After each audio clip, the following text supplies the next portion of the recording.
Hello, everyone. Good afternoon. I know it's right here, right on noon, but I thought we would get started. So good afternoon. My name is Renee Calkins.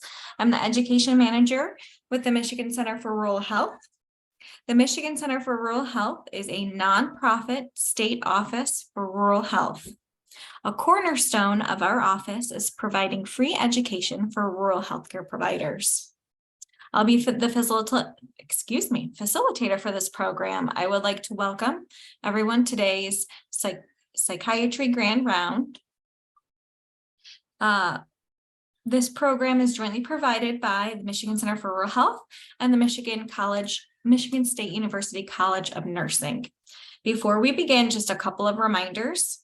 If you are logged into the webinar portion and you have computer speakers, you can listen through them. If you're only listening through the audio, handouts were emailed to you and will be also emailed to you with the follow-up email. Continuing education is provided for nurses, physicians, and social workers for this session. Your evaluation will be dropped in the chat box, as well as the link will be shared with you on the slides at the end. If you would like to ask a question, please type it in the chat box so you don't forget it. We will also have a question and answer at the end of the session. Today, our speakers indicate no conflict of interest, and the planning committee did not have any conflicts. Oh, you know what? I'm sorry. Going into my old speech here. So this is continued for one contact hour for social work, and we are approved through the Michigan Collaborative, and I will hand it over to Adrienne Wilkerson, who is our contact with our Michigan State University College of Nursing. Sorry about that. No problem at all. So just a quick run through, because Renee did cover most of it, so that's great. So this activity is approved for one contact hour of nursing continuing education credit. Our provider statement is on the slide. You can go forward, Renee. And as Renee said, there's no ability to control the content of the activity has any relevant financial relationships with any ineligible companies to disclose. And there are no commercial interests associated with today's activity to disclose either. As she said, participation in the activity is required today, as well as completion of the post-session evaluation survey at the end of the activity today. And we do ask respectfully, if you are able to complete that evaluation as soon as possible, that helps us to close out our activity and make sure that everybody gets their certificates promptly. So if you're able to do it today at the end of activity, please do. If you need another, evening or morning to do it, we understand.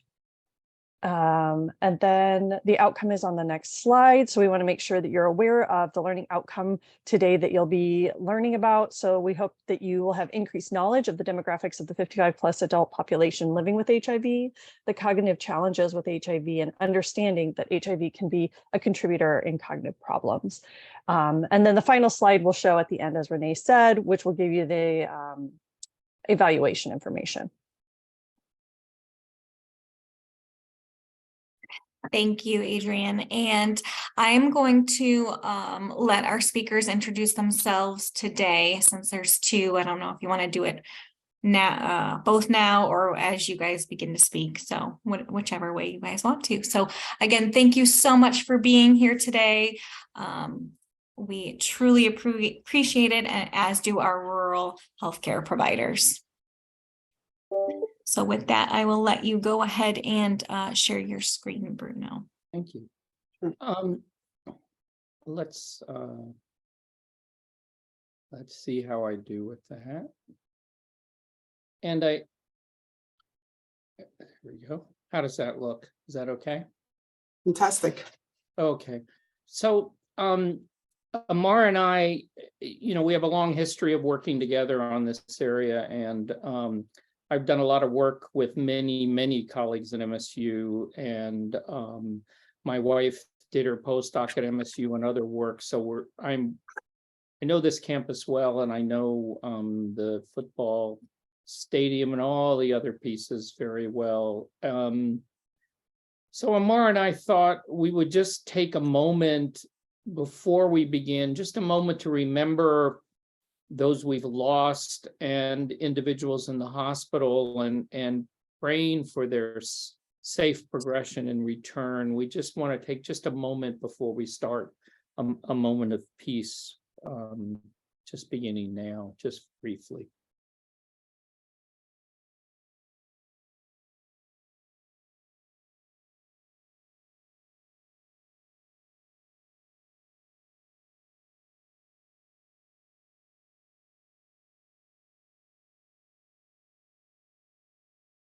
Thank you.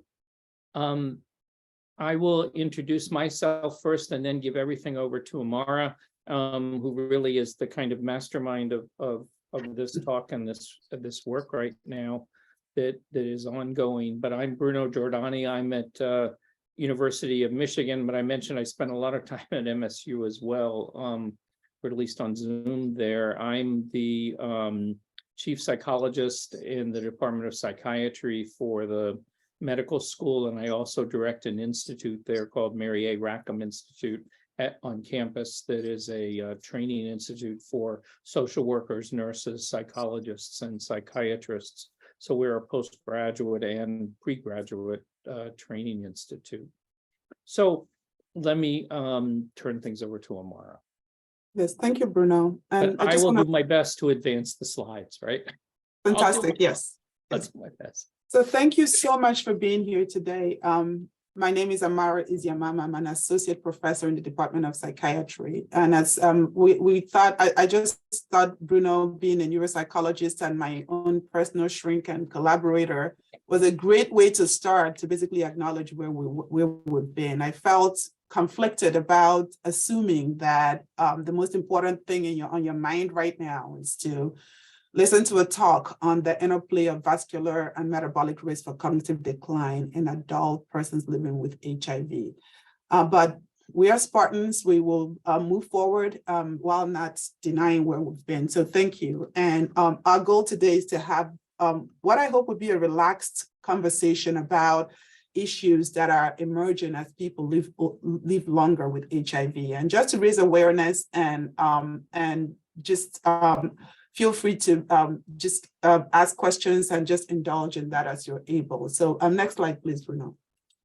Just to note that this presentation is really a work that is born out of collaboration of the three of us, Bruno, Kate Pierce, and myself. We don't have any financial disclosures. The three of us serve as research consultants for the Alzheimer's Association in the Michigan chapter.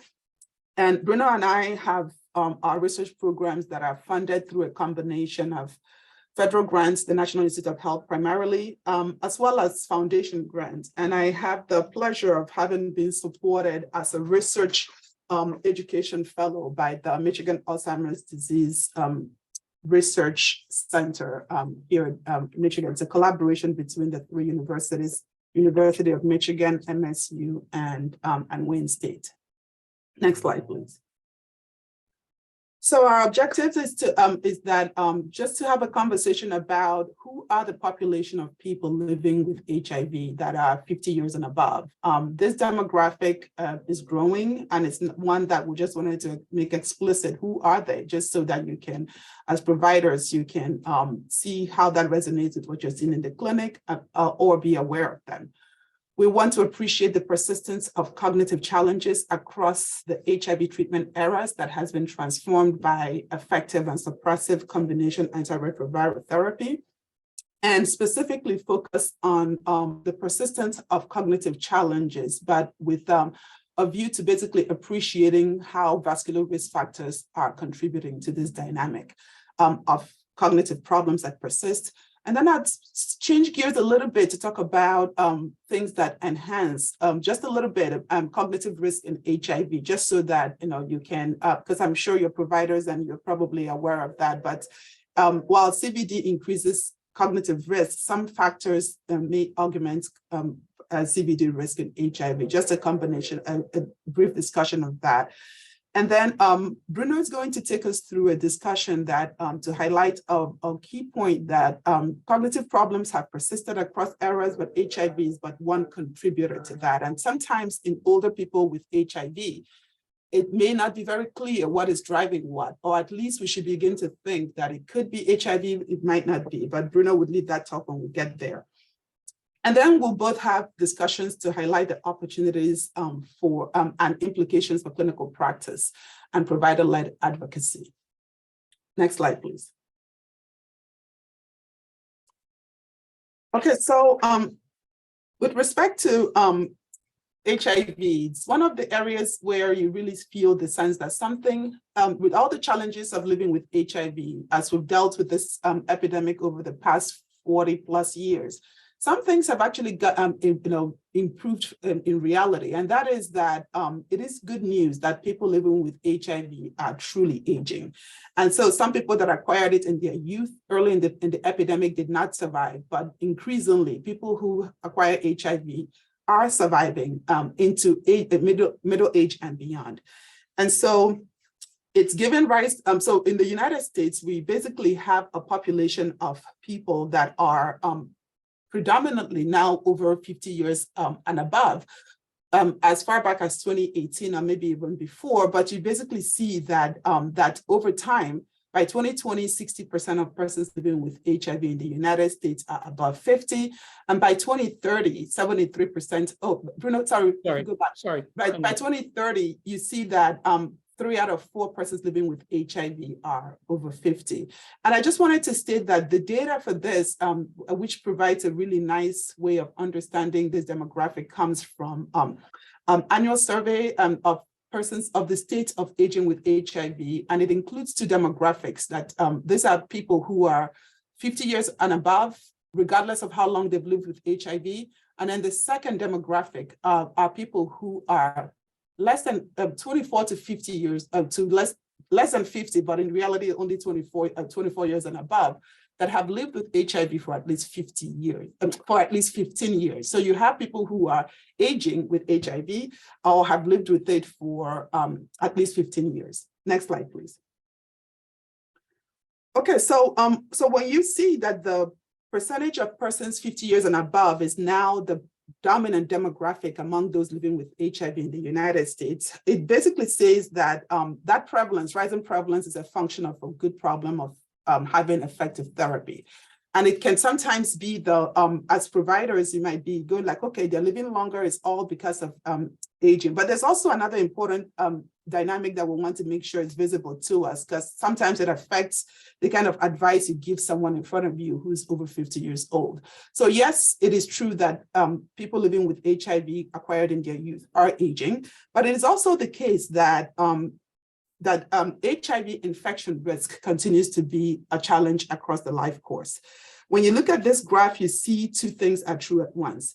The vast majority of people who acquire new HIV infections per this 2017 data are still people who are less than 50 years old. But then when you think about the number that acquired HIV who are 50 years and above, so you're seeing HIV, your body is seeing HIV for the first time as an infection. They're now 1 in 6 of these new diagnoses are in people who are 50 years and older. That is a much larger demographic than we're used to seeing in the past. And that says that the older demographics are also at risk of acquiring, and that the bodies may handle infection. And there's evidence that how the body handles this at this point may also be different. But so the risk of HIV acquisition is across the life course, is also rising in people who are 50 years and above. Next slide, please. So, so just to give us a sense of who are these individuals, and this slide is very fascinating to me, because if you think about the profile of who is living with HIV in the United States, this basically says that the vast majority of them, 88%, are people who have some level of higher education, and this is defined as having college degrees or higher. 3 out of 4 of them are of male sex at birth, and then 68% identify as gay, which is not surprising for the United States demographic, I'm sure, to most of you. And then when you think about in terms of race ethnicity, you see a picture of 59% being non-Hispanic white, 20% being Black or African American, Hispanic or Latinx race identity being 13%, multiracial at 5.5%, and other at 3%. Compared to the population of these ethnicities in the United States, you see an underrepresentation of non-Hispanic white, as well as an underrepresentation of Latinx race ethnicity, while Black and African American or multiracial race ethnicity is overrepresented. Just a quick mention as we go to the next slide, keeping in mind that this is a population that has predominantly higher educational status. You see an income, about 45% have income less than 50 years of $50,000 per year as of that data. But two things are true at once in this population. Again, keeping in mind that you against a background of relatively high educated demographic, you have about 32% whose annual income is $65,000 and above in the past year. And about that's in proportion, so 17% plus 18.8% have income that is under $30,000 per year in the last year. And the others kind of fall in between. What you don't see in this figure, which is important to keep in mind, is that that the data also shows that about 44% of this population do not have retirement plans. And that is not surprising if you think about how this population has evolved. Many of them did not think that they would be getting to the place where retirement would be a thing, and yet here we are. And of those that are that earn $65,000 per year and above, they're often supporting something like a good number are supporting 2 or more people on that income. So, it's a very important thing to keep front of mind as you think about this demographic. Just getting back to age, and again, this is a survey. Some of this is a design effect in terms of how this sample was done. But we see here that the percentage of respondents that were 24 to 49 years old, so that is that demographic less than 50 that have lived with HIV for 15 years or more, is 6%.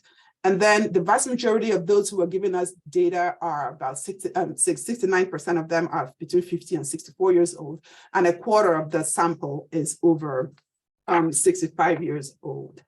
Next slide, please. So really important in this demographic across the entire spectrum, whether young or old, a key thing to keep in mind is this notion of intersectionality, and that is the interconnected nature of social categorizations, whether it is race, class, gender, that apply to a given individual or a group, and that basically creates overlapping and interdependent systems of discrimination or disadvantage, but also could actually it could also work in the other direction. Interdependent systems of privilege could also exist, but intersectionality is a big deal in this population. And to just give you a good sense of what that is that so race individuals of minority race are overrepresented. Our race ethnicity overlaps with sexual orientation, which some of which, so for example, the gay sexual orientation is not yet mainstream in this population, in this country. So how it's valued in different contexts matters for how people perceive their well-being, risk, and health. Gender identity issues are very common in this population. You see an intersection of socioeconomic status, poverty being a big problem for a good number of people here. And then there are cultural differences. And also, again, HIV is something that transcends borders. And this is a melting pot of people of different ethnicities. So migration is also another issue that comes in and intersects with culture. And yet these are people who are already living with HIV, which is a stigmatized condition. So by definition, this is a highly intersectional group of people you're dealing with. It turns out that in this culture, that as people age, I come from a culture where as you get older, your importance goes up. That's not what I found to be the case in the United States, that they're also getting to a point where some of the ageism and things that associated with that is not exactly a valued concept. So lots of intersectionality I wanted to point out. And so it's not surprising that, next slide, please. It's not really surprising that all of these intersectional overlaps contribute to to challenges in accessing healthcare or how they basically take advantage of opportunities. Just to mention some statistics from that survey that is not yet on this slide, and I'll get to it in a second. About 28% of people living with HIV have reported HIV-related stigma, that experiencing that personally. Homophobia is reported by about 20%, and ageism has been experienced by 17%. There's other things reported, but I just wanted to highlight that as something that people you are seeing in the clinic are sensitive to or thinking about at the age of their mind, wondering how will this interaction go. Okay, so again, and all of those, what I call sociomas of so intersectionality is how the society values people in their context as other things. It's also happening, you know, at a biomedical level. People, so you have the challenges that are associated with normal aging. All of us, as we get older, experience certain morbidities. That is just what happens, right?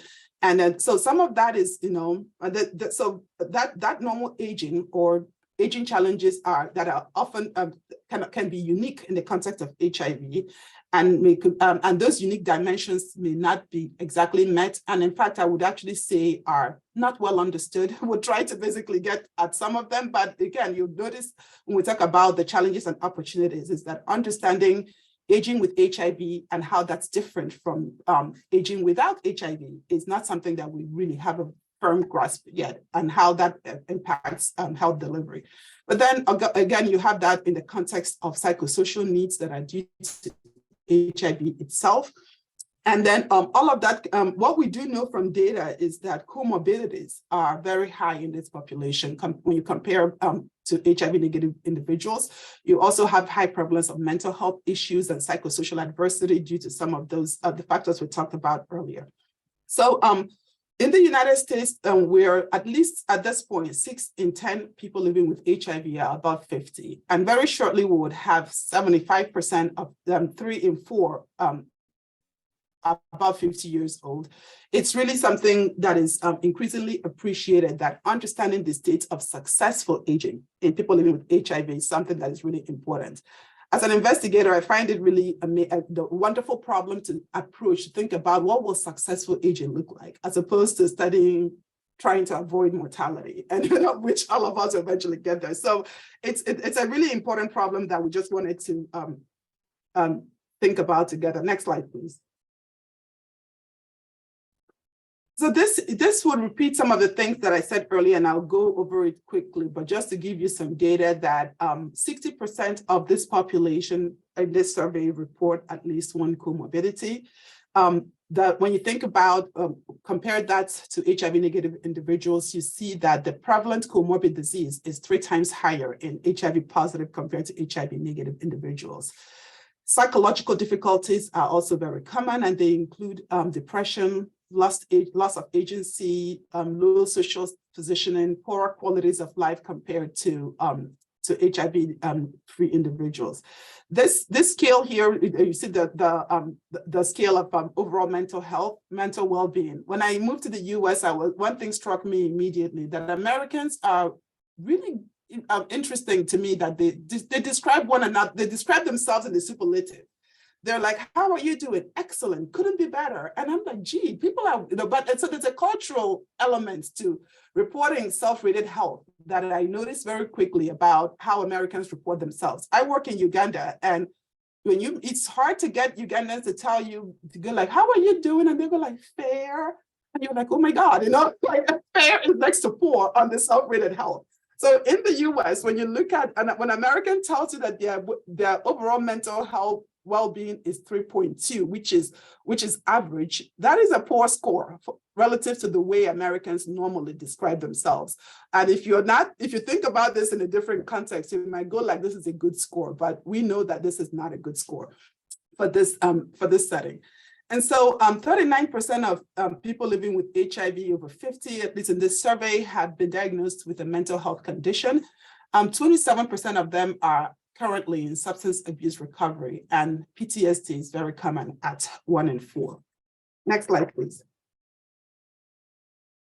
So those physical and mental health risks that I just described also exist, again, in tandem with what I call behavioral risks that then contribute to cognitive problems or may partially explain cognitive problems.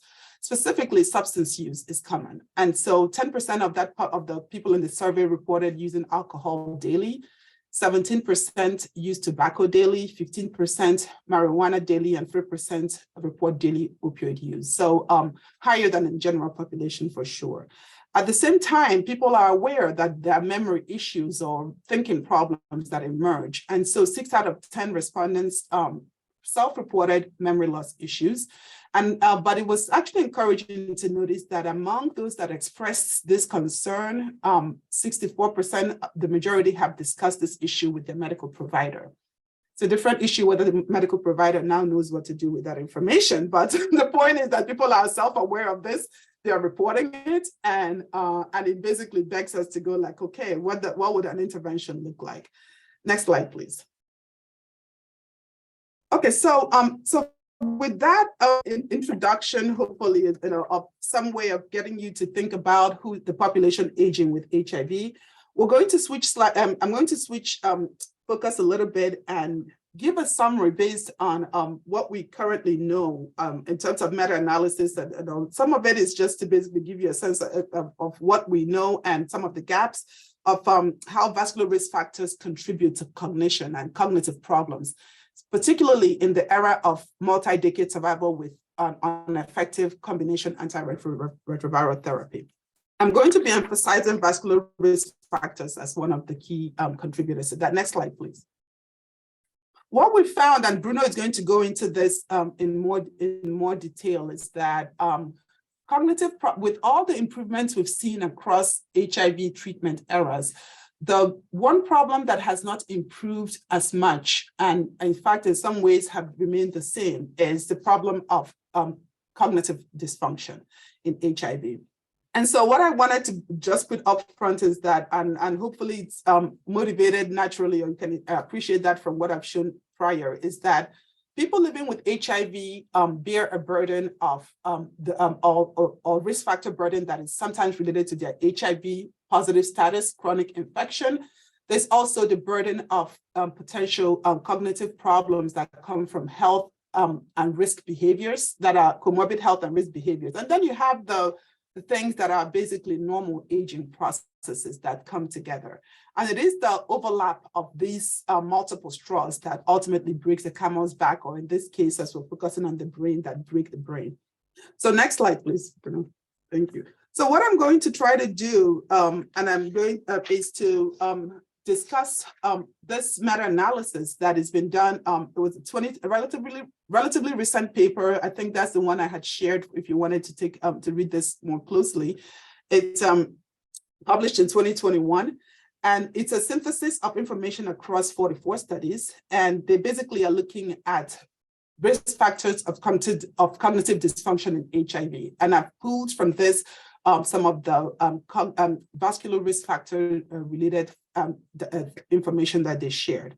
So what did they find? Across these 44 studies, they basically found that cardiovascular disease events and strokes is obviously higher in persons living with HIV compared to age and demographically matched HIV negative controls. It's not just actual events, it's also disparity of higher risk for HIV positive individuals is also evident when you look at subclinical CVD risk factors and vascular risk factors. So that includes things like dyslipidemia, type 2 diabetes, hypertension, abdominal obesity. And then it was striking to me, especially for my journey in HIV began with really focusing on the situation in sub-Saharan Africa, where HIV emerged and was initially known as Slim's disease, because the hallmark of HIV in the early days was extreme loss of weight and things. So in this era, and you're seeing this everywhere now, that obesity rates is becoming a problem in HIV. And in the United States, the rate of obesity in people living with HIV is same as what you see in the general population. in the combination ART era. Now, the mechanisms that underlie the higher risk of vascular risk factors and CVD and HIV has been postulated, and I'll summarize it in the next slide. But it includes factors such as the side effect of combination antiretroviral therapy itself, so long-term treatment that basically promotes some of the CVD risk that we see. There's contributions from chronic inflammation. Despite effective antiretroviral therapy, the immune system does not go back to normal. And so you have low residual inflammation that is increasing this risk. There's lots of comorbid viral infections, specifically hepatitis and CMV infections are also thought to be important. And then obviously, as people are getting older, you see, and in this population that also has higher rates of behavioral risks, you see that this higher HIV risk and behavioral risk factors, combine additively and potentially synergistically in this population to adversely impact cognition. Next slide, please. So this is just a schema, and when you think about, so even with the relationships we've described, there's still nuances and details that are not fully elucidated, but they had this hypothesis, this hypothesized directions kind of make sense to us. And basically the thought is that the side effect of ART combined with traditional risk factors to increase cardiovascular risk damage that may be subclinical and could contribute to cognitive brain injury as well as cognitive dysfunction. You have additional risks that come from immune activation. As we get older, we just immune activation and inflammation is a thing. In HIV, is even more of a thing, and so that's feeding into that pathway. And comorbidities of aging, whether it's metabolic or substance use, also feed to that risk factor to promote cognitive dysfunction. I wanted to just basically make sure that we keep in mind that all of these largely biomedical behavioral risk we described is happening in the context of social dynamics that we talked about, the intersectional dynamics, whether it is race, ethnicity, psychosocial risk factors, variations in adherence, gender and sexual identity issues that augment this risk, or in some and depending on the direction of those social contexts could also minimize some of the risks that we're talking about. Next slide, please. So what did this meta-analysis find? Here I am basically trying to summarize this, some of the vascular risk factors and how they relate to cognitive function. I'm also trying to show a few things on this slide. One is for you to, so this is I said to you that there are 44 studies in this meta-analysis. That is where you get at least qualitative information. Now, when you dig deeper and actually go like, now, how does type 2 diabetes, for example, impact cognitive dysfunction in HIV? That kind of question you can only answer across 8 studies, which is the largest. And so we have 8 studies that have information for us to be able to synthesize and pool that relationship. And what we see is that when we compare individuals with type 2 diabetes and those without type 2 diabetes, you find that the odds of cognitive dysfunction is 2-fold higher. They have 2.2 times the odds of cognitive dysfunction with diabetes compared to without diabetes. Now, the same, for only 3 studies give us information to basically think about how hypertension would affect cognitive dysfunction. And there we see no difference, despite an odds that suggests slightly higher risk, but no difference statistically. And any relationship that crosses the red dotted line, the red broken lines is to indicate that there is no difference there. Now we get to hyperlipidemia, and we compare individuals with hyperlipidemia across 5 studies to those who are normal. We see that there is a significantly elevated risk of 1.4 times higher odds of cognitive dysfunction for those with hyperlipidemia compared to those with normal lipid profile. And with respect to obesity, we see 1.9 times higher odds, but there's only 2 studies, so confidence intervals are wide, and that's not significant. And then smoking, behavioral risk factor, is really important. So only 2 studies have this. And so you see a clearly strong relationship that shows that current smoking is associated with twice the odds of cognitive dysfunction in persons living with HIV. Last but not least, history matters. And so you see among HIV positive individuals with a previous history of cardiovascular disease compared to those without that history, the odds of cognitive dysfunction is 5.4 times higher. And that is a compilation of 4 studies. Now, the cognitive domains that are impacted are often attention, processing speed, executive function, and fine motor skills. So next slide, please. So basically consistently showing that several, in many cases, CVD risk factors are associated with cognitive dysfunction. What I didn't mention there that I'm going to, as I contrast with this study that is here, is that a lot of that data in terms of what we know is coming from cross-sectional studies that are not giving us the ability to look at people, follow people forward in time and appreciate this relationship. So sometimes with that kind of design, you're often wondering what came first, the chicken or the egg, that's that kind of issue. So we have fewer studies that allow us to get at that resolution a little bit. And this is one of them. And once we get here, we find out that it's a little bit more complicated. And I'll tell you a little bit why. So this study starts out and it looks at individuals. So it's all people who are living with HIV. It's looking at the association between 10-year CVD risk scores measured at baseline and then comparing it to neuropsychological performance Z-scores of cognitive function at 4 years follow-up. So this is all in HIV positive individuals with normal cognition at baseline. The risk scores there's 2 risk scores that are used here, the atherosclerosis CVD risk score, and also the very famous Framingham risk score. And so you see 2 things. You see 3 columns. You have a population of 988 individuals, men and women. And then what you see if you basically focus on the all column, you basically would conclude that there is no association between CVD risk score and cognitive function in the entire sample. But that is not the best way to see this data. When you look at basically they found very strong sex by CVD risk score interaction with respect to how the relationship to cognitive dysfunction. What it says in beyond EpiSpeak, so what it says in a public health sense is that the risk of CVD, the risk of how CVD risk affects cognitive dysfunction appears to vary depending on race. Depending on sex.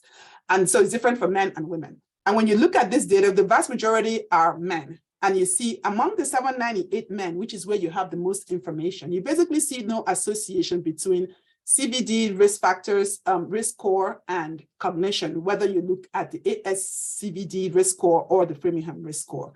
Now, the relationship that when you look at women, you see a dramatically different picture.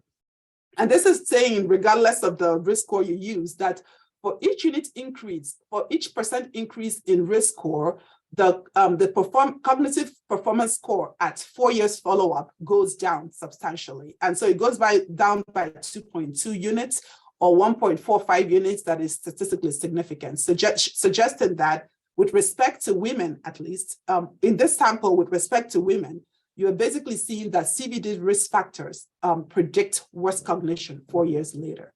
Why you're not seeing that in men is a very interesting question. And so as an epidemiologist, when I see stratum-specific effects, you then begin to go like, what's going on? Is this a fluke? Is this what? This is 195 women. So it is not, it's not the largest study. I've seen smaller studies, but it is also, it may be suggesting that there's this gender-based disparity that will be important to keep in mind. Next slide, please.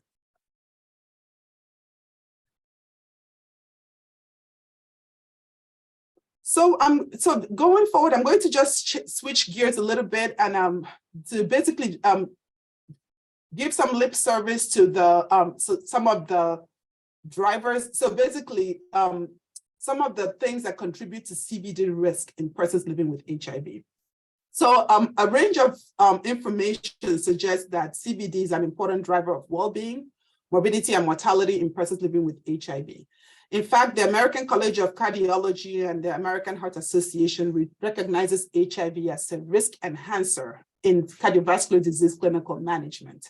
And yet, what optimal strategy is for managing CVD in persons living with HIV is unknown and frankly, the subject of ongoing investigation. So you see this, that CVD risk factors and rates are 3 times as high in HIV.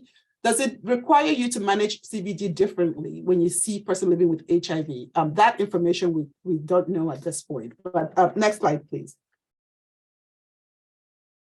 So the risk factors for CVD risk factors in adult persons living with HIV, they could be HIV specific, or they could augmented, or they could also be augmented in HIV. So when it if you think about, so if they're HIV specific, that would be things that the virus, something about the virus itself, or the therapy is increasing the risk of CVD. At the same time, it's hard to know whether is it augmenting the existing risk. So, for example, inflammation and getting an immune dysfunction is something that increases with aging. And might HIV infection, which is a very inflammatory disease, be augmenting and increasing that? I think some of that is also might also be going on. But then, so if it's there's also issues with uncontrolled viremia. And so that is often a problem in untreated HIV. And so increasingly in the era of test and treat, and for most people in the United States, treatment is something that is accessible now. And so you have this thing, it could be HIV specific or it could be augmented. And this study basically summarizes that itself. And so next slide, please.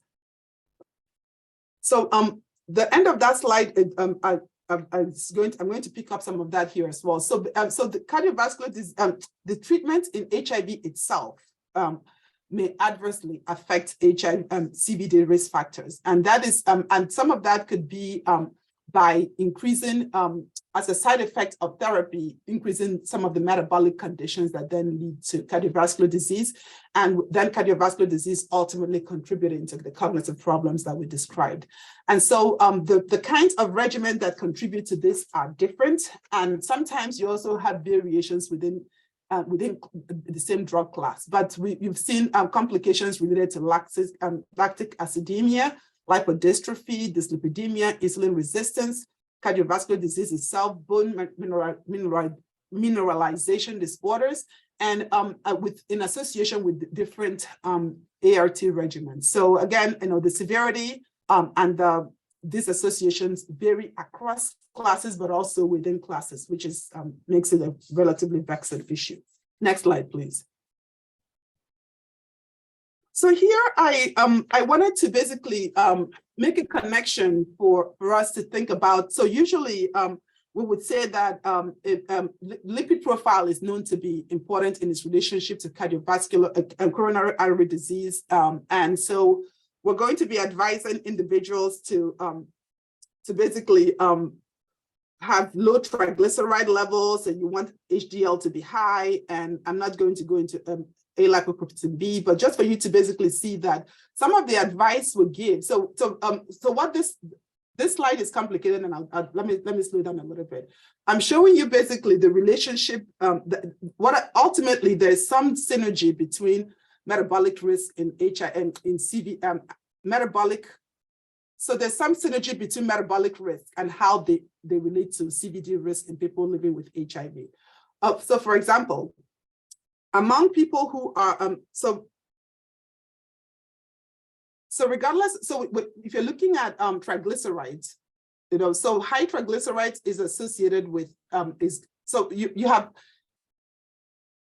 on the first 4 bars. I'm looking at we're looking at low triglycerides and high triglycerides, and then we'll then see that the relationship. And then we are looking at given that you have low triglycerides, what is if you have also high insulin levels, and so low triglyceride is supposed to be where you want people to be. So, and low triglycerides should be associated with lower CVD risk.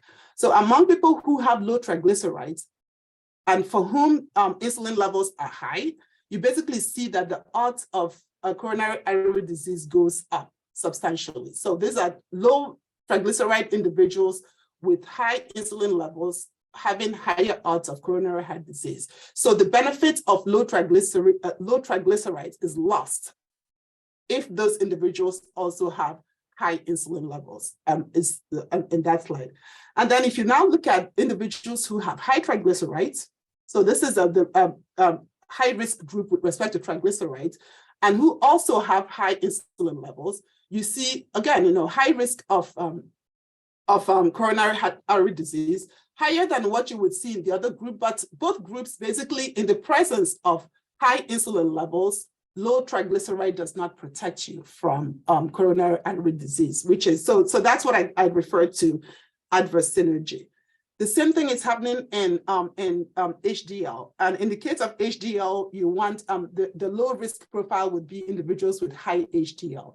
And so if you basically have individuals, so the dark blue bar are people who have high insulin levels. So if you have high HDL and you also happen to have high insulin levels, the odds of coronary artery disease goes way up. And then if you have low HDL and also happen to have high insulin levels, it basically, again, your risk is indistinguishable.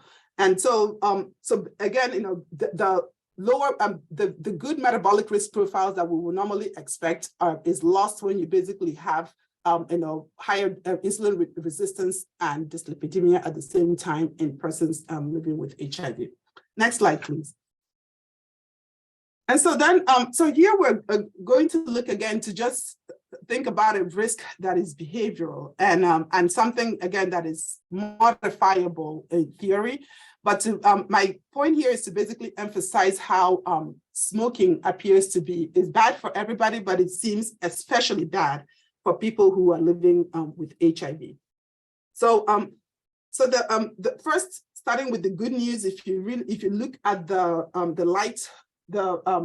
If you look at the light blue bar at the light blue bar at the end, as well as the dotted gray ones, you basically are seeing that when you look at controls, so people who are HIV positive never smokers, that is the light blue bar, and the what looks pink on my slide, controls who are never smokers, you basically see that the cumulative incidence of myocardial infarction is the same over an 8-year period in this study.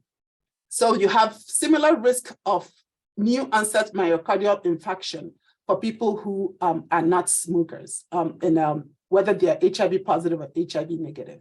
Now, when you now look at people who are smoking, so among smokers, so let's look at HIV positive current smokers, that is the dark line, and then HIV positive previous smokers, you see that's the lighter blue cyan line, and then the control. So basically, the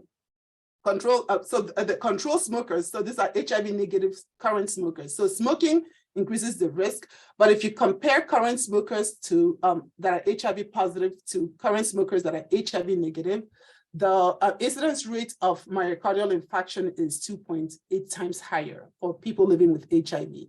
So, given the same behavior, smoking, the impact on the relationship to myocardial infarction is much higher for HIV positive to HIV negative individuals. And then if you, it's kind of something to think about when you look at previous smokers, right? So usually in HIV negative individuals, if a control stops smoking, you basically see that is the third, to me, the third broken line that is sort of like right above the light blue line. So that is, so when you stop smoking, your risk of myocardial infarction goes down quite a bit. And the relationship of that exposure group to the outcome becomes closer to what you would see to controls. And so that's not very different. But when an HIV positive individual, so HIV positive previous smoker, the middle cyan line compared to a control previous smoker, you see a very limited reduction in risk compared to, in fact, their risk is still higher than control current smokers. So suggesting that smoking is particularly harmful with respect to myocardial infarction in people living with HIV. Next slide, please. So here is just this is still from that same study to just give you a sense of the population attributable fraction of myocardial infarctions that are associated with smoking. So when you look at ever smokers, ever smoking in people living with HIV is associated with 72% higher population attributable fraction of MI risk compared to 24%. So 3 times so smoking contributes about 3 times higher risk of MI in HIV compared to controls. And so, but then, the next slide, the next figure is somewhat disappointing, because if all current smokers stop smoking, then the risk of MIs in HIV it goes down, which is the good news, but it goes down to be about 42%. So you still have residual increase in MI risk for the population that has stopped smoking if HIV positive.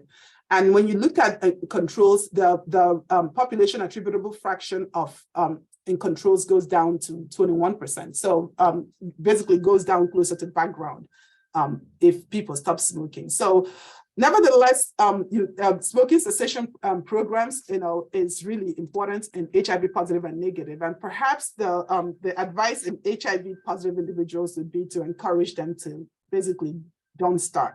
Next slide, please.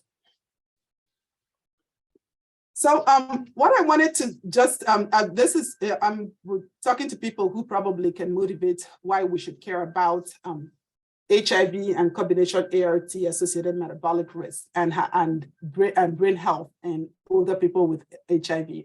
For me and for us in our work is really about thinking about the situation of adverse synergy that that exists when you have HIV positive individuals who have some treatment related complications and that influence CVD risk and other things that then impact brain health. So basically just a double whammy of effect.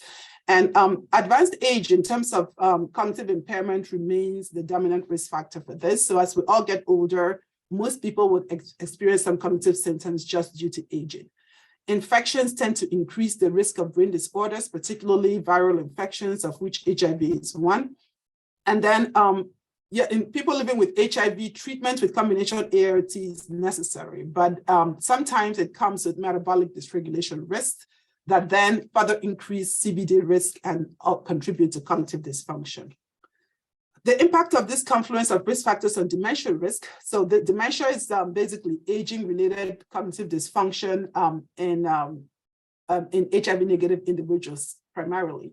But how this confluence of risk factors in HIV that then continue to exist as people get older impact maybe things like dementia is something that is poorly understood, but as people are getting older, all the cognitive dysfunction we're seeing in people living with HIV, especially as they get into the ages where dementia begins to arise, is that purely due to HIV, or is it potentially augmenting some of, or could it be dementia? That's a question that is not quite clear yet. Next slide, please. So I'm going to summarize what we've shared so far. I hope that it would that you could appreciate from what we've said so far that people living with HIV have higher cardiovascular risk factors compared to age-matched HIV negative controls. And then cardiovascular risk contributes to cognitive dysfunction, with research demonstrating that vascular risk factors predict worse global cognitive function, and that the domains most affected are processing speed, attention, executive dysfunction, and fine motor skills. Next slide, please. So this, and then these vascular risk coexist with traditional risk for premature cognitive decline. And then the dose, the dose exposure and potentially the effect of this risk are not uniformly shared in the population. So for example, we see some evidence of stronger association between vascular and metabolic risk and cognitive dysfunction in women and not men. It's not something that we fully understand well. There could also be important variations according to race, gender, psychosocial risk factors that deserve specific understanding. With that, I'm going to hand over to Bruno. Okay, thank you. We only have a few minutes, Amara, so I'm going to go through these pretty quickly, but we just wanted to talk about, after Amara has talked about these risk factors, that we recognize that many of these same risk factors that Amara has been talking about, including in particular age, cardiovascular disease, are also primary risk factors for neurodegenerative conditions, and most importantly, Alzheimer's disease, which sort of I'm particularly attuned to because I'm the associate director of the Alzheimer's centers, which encompass both MSU, Wayne State, and University of Michigan. So we're really interested in these factors that begin to combine in a very interesting synergy. So I want to talk briefly about this overlapping space. So there's terminology differences and issues. There's hand, HIV. There's the whole idea of hand, and hand is made up of this cognitively unimpaired, the normals, asymptomatic neurocognitive impairment, or ANI, which is sort of interesting because it's asymptomatic, but then again, it is symptomatic. So how that gets defined always becomes a little bit of a battle. But then there's an obvious mild neurocognitive disorder that appears in many individuals with HIV. And then later in a smaller group, we see the appearance of HIV-associated dementia or HAD. I think it's important to consider this because on the other hand, we have Alzheimer's disease. And the sort of tracking through of Alzheimer's disease, which begins, of course, with cognitively unimpaired, but at risk, whether that's genetic, whether it's cardiovascular, or all those other age, of course, the primary risk factor, all of those are intermixed. Mild cognitive impairment, which is this sort of first appearance, a little more than asymptomatic neurocognitive impairment, a little more than ANI, but it doesn't affect daily life, and yet these cognitive changes with aging are apparent.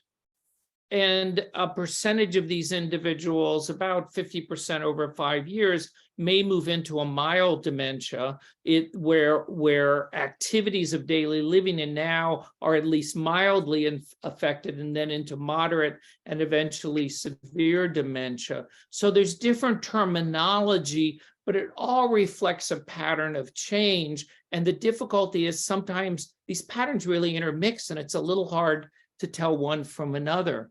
The other issue with all this is this kind of the issue of pre and post ART and what this means. And specifically, in spite of improvements in HIV management over time, the prevalence of any form of hand that HIV-associated neurocognitive impairment really has not changed.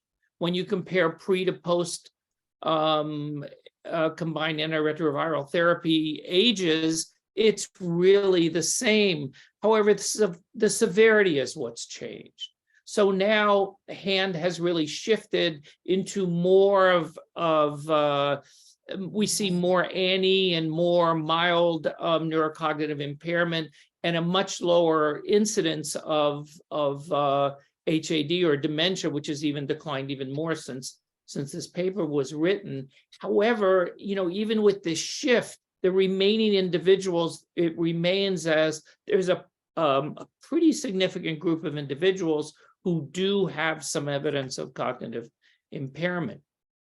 And what are some of these differences? Is HIV a neurodegenerative disease? That becomes the first question.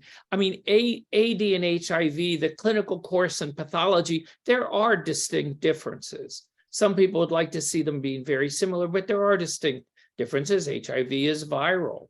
There are pervasive and severe memory deficits. These are the hallmarks of Alzheimer's disease, but not, as Amara has pointed out, the hallmarks of HIV. The eventual severe dementia and rapid decline in Alzheimer's disease is really tied into the appearance of first amyloid, the hallmark of Alzheimer's disease, and then tau, which interacts in some way to form this really severe cognitive impairment. But you don't really see this kind of localized effects in HIV. The cognitive and neuroimaging data are very different in in Alzheimer's disease and HIV. But some of these differences then begin to lend to real confusion, where Alzheimer's disease is primarily hippocampal involvement, while HIV, you see these sort of evidence of an inconsistent frontal subcortical pattern, as well as sort of essentially holes appearing in other places. So there are shared pathways. It's just trying to understand what we're facing here.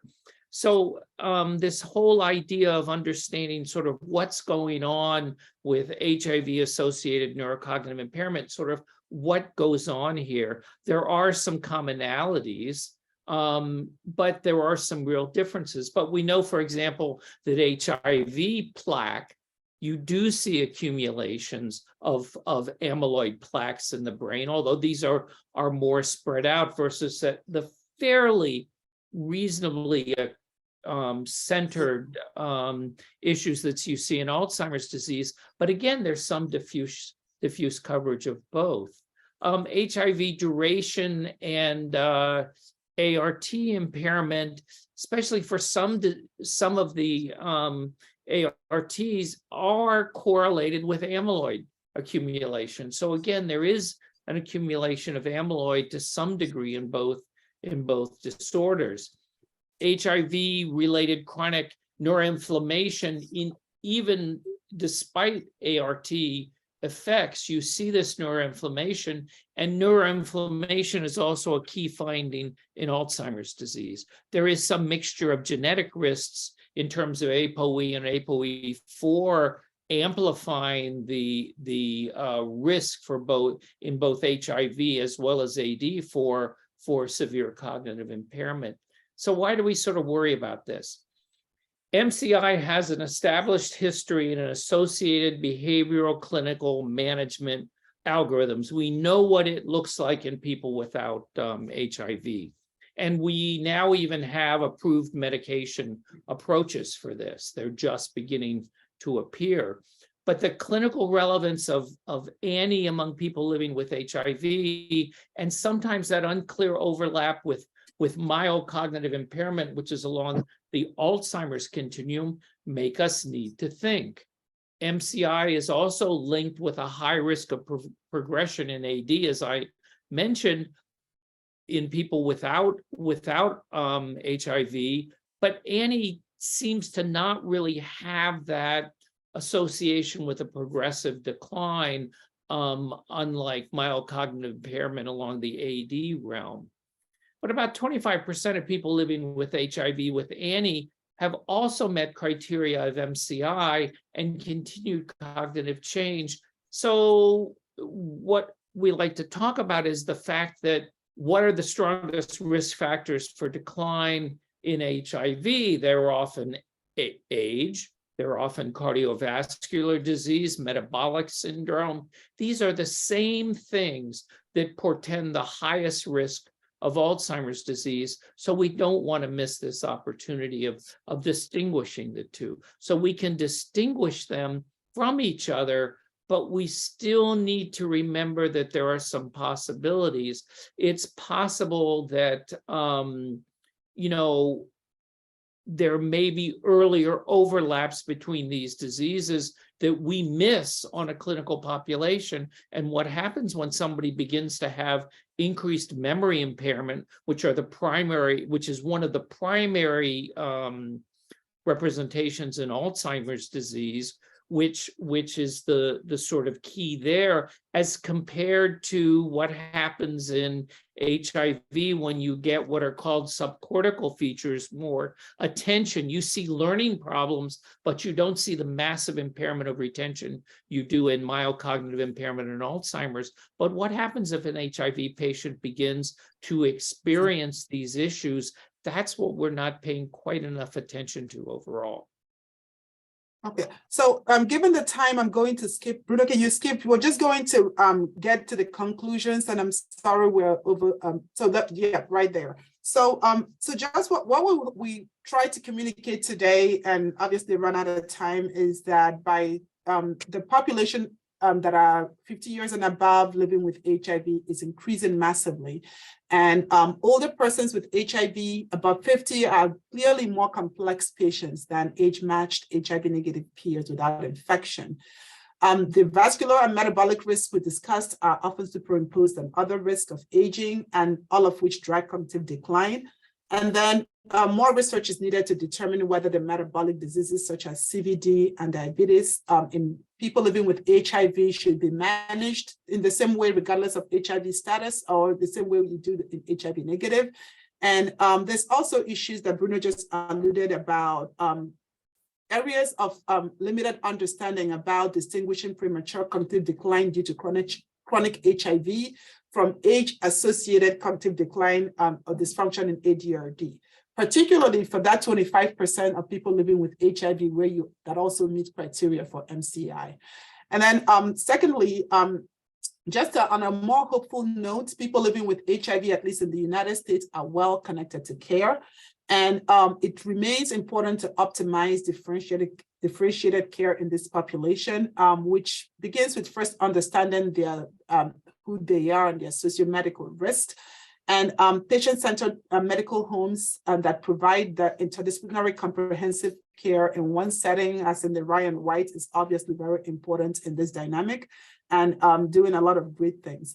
But also as physicians, you are in positions of trusted and often established relationship with patients that you've cared for for many years in most cases. So that provider-patient relationship gives you an opportunity to for potential advocacy with understanding of that demographic.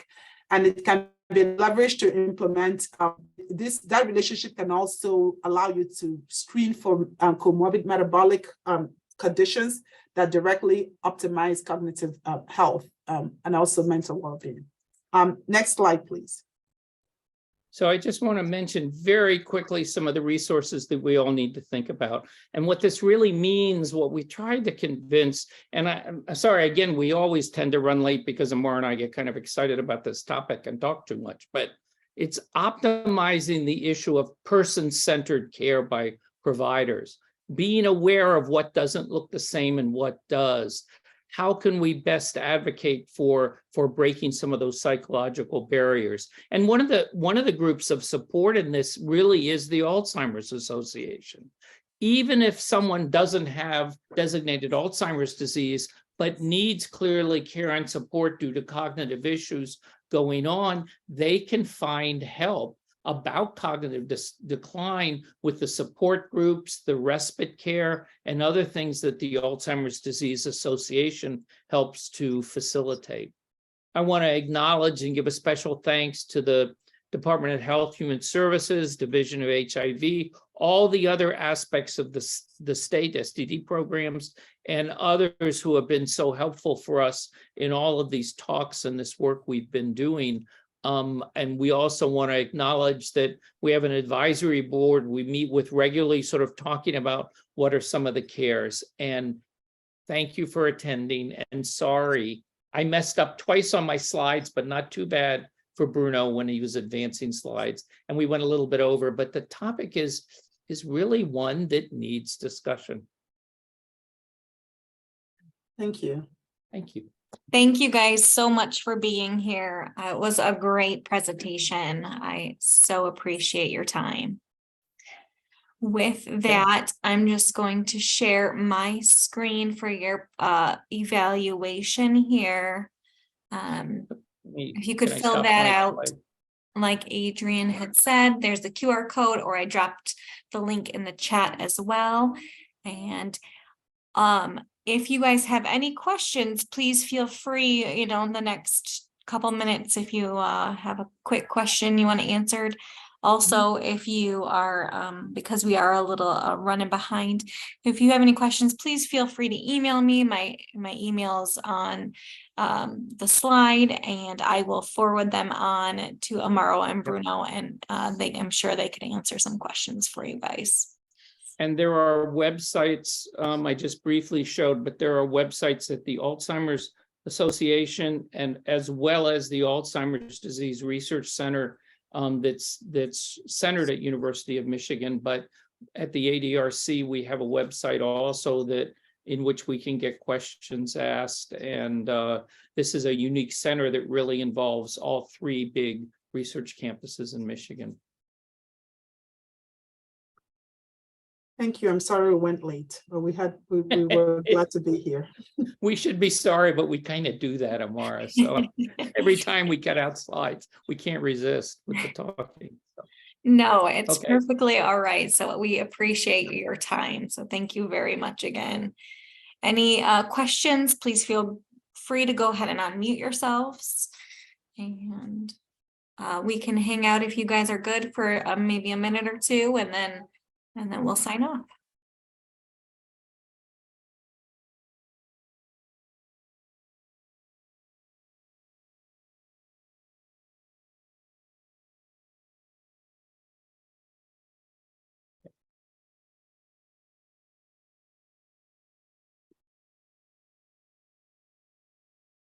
We tend to talk a lot, and then there aren't many questions because we've talked about everything. Yeah. Okay, thanks, guys. We appreciate you, and thank you for being gracious. No problem. Thank you so much, and have a great Everybody. afternoon. And Renee, You too. thanks for putting all this together and getting the slides to work. Of course, Bye. yes, thank you. Have a good one. You too. Bye-bye.